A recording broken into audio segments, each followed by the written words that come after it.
Chapter 32. Found Out. That night, Jorge, with his instinct for weakness, pounced on Matt again. He insisted that more and more crimes be confessed, and Matt soon found himself repeating the same sins. He hardly cared what he said. Matt felt bruised inside. In a strange way, he wasn't even in the same room with Jorge, because his mind was back in El Patron's mansion. He was in Celia's apartment. At any moment she'd call him to dinner, and they'd sit down with Tam Lin. The illusion was painful, but it was so much better than anything in Matt's current life. "If the aristocrat won't listen," came Jorge's smooth voice, "I'll have to talk to his lackey." Matt woke from his reverie to see Fidelito being pulled to the center of the room. The little boy's face was pale with fear. "You've been bad, haven't you?" purred Jorge. "Not very bad," said Fidelito, glancing at the cane closet. "That's for me to say, isn't it?" the keeper said. "Okay," said Fidelito. Matt knew the scene before him was important. He tried to keep his mind on it, but he kept slipping back to Celia's apartment. "I think the aristocrat needs to understand why his behavior must be controlled," Jorge said.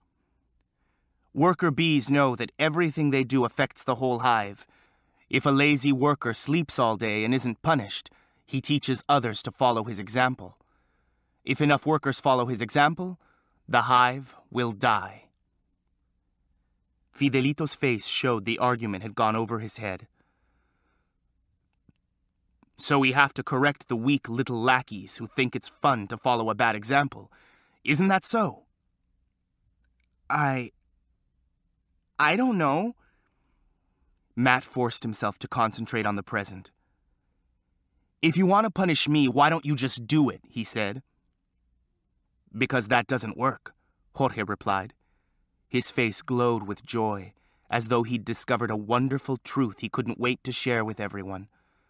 Once more, Matt was reminded of Tom. "I confess. I obey. I take my punishment," Matt said. "Yes, but you don't mean it," said the keeper. "You go through the motions, but in your heart you're still an aristocrat. I puzzled over it a long time, then I realized the thing that makes an aristocrat is the presence of a lackey. If I remove the lackey, poof!" He snapped his fingers. "No more aristocrat." "Assume the position, Fidelito." Matt was frozen with shock. This time it was clear his confessions weren't going to save the little boy. He glanced at the others. They looked stunned. The last time Jorge had threatened Fidelito, Matt had come to his rescue.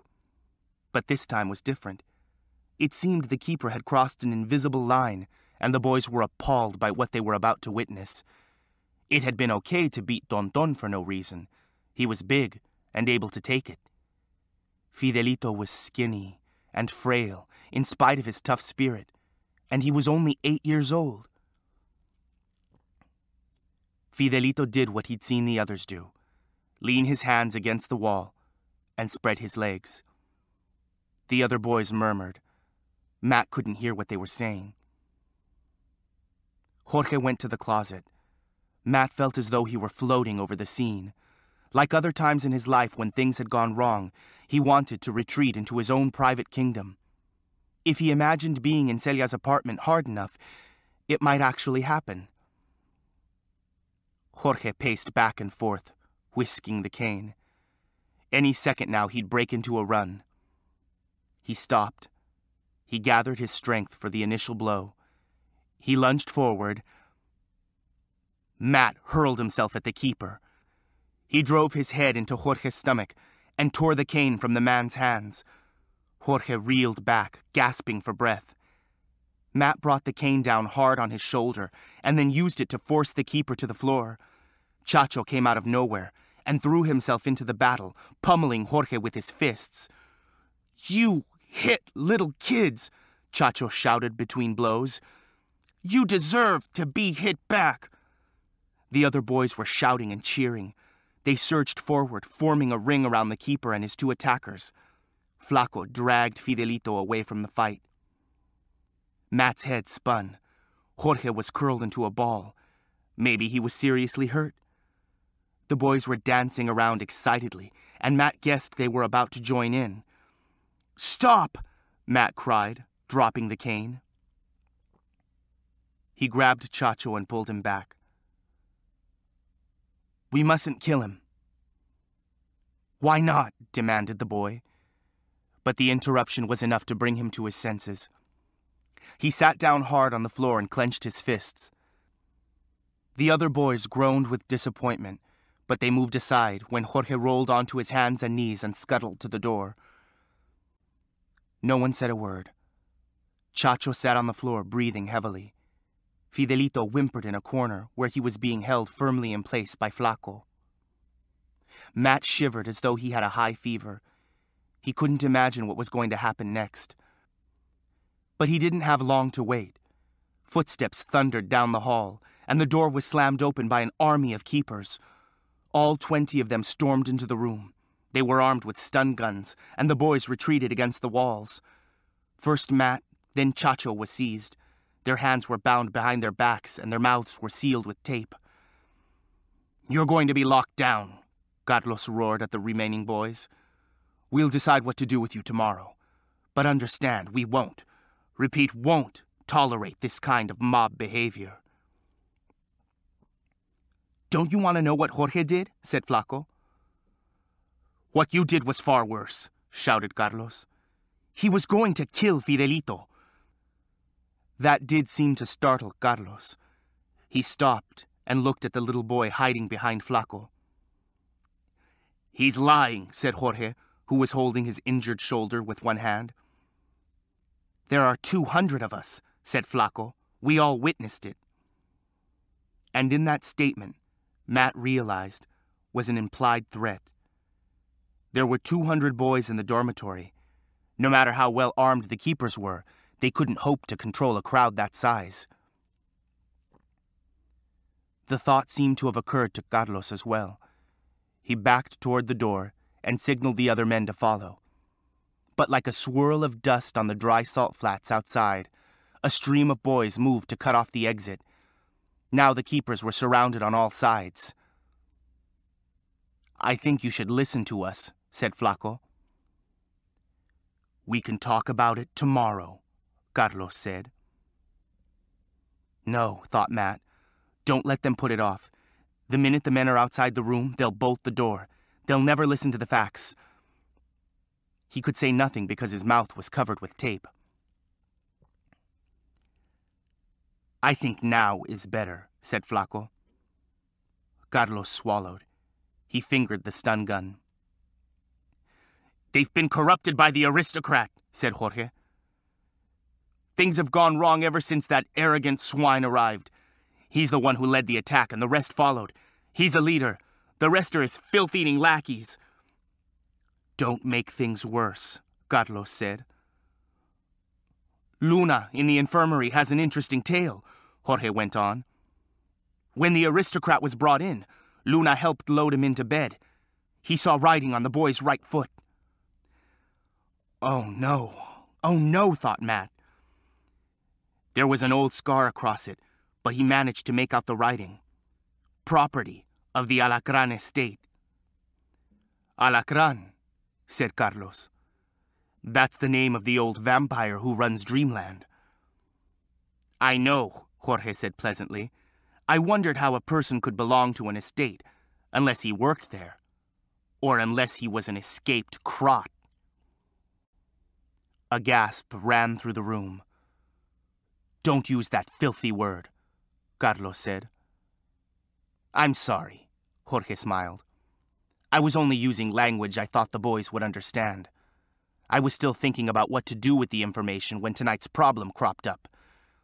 It is funny, you have to admit, that all these lackeys have sworn their loyalty to a stinking crot, zombie, instead of a real aristocrat."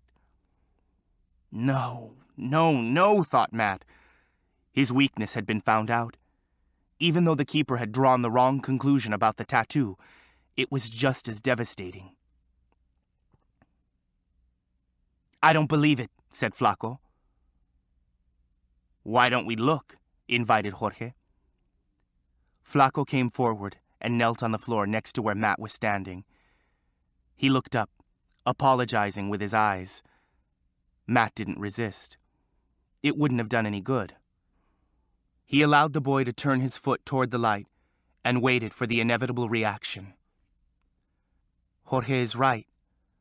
It does say property of the Alacran estate," said Flaco. The rebellion went out of the boys then. They were so used to obeying, Matt realized, that very little was needed to make them surrender. They moved away from the door and slowly drifted toward the bunks.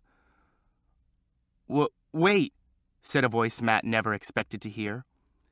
Anyone can get trapped in dreamland. It, doesn't make him a bad person." "Be quiet, Tonton," said Jorge. "Thinking isn't your strong point." I have been thinking," said the big boy.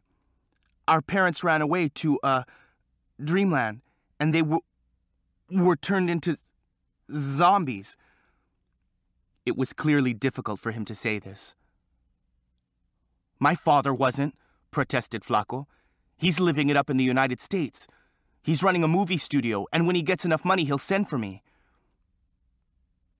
We, tell ourselves stuff like that," stammered Tonton. "But it isn't true. All our parents are crots." A flurry of voices rose, telling Tonton to shut up.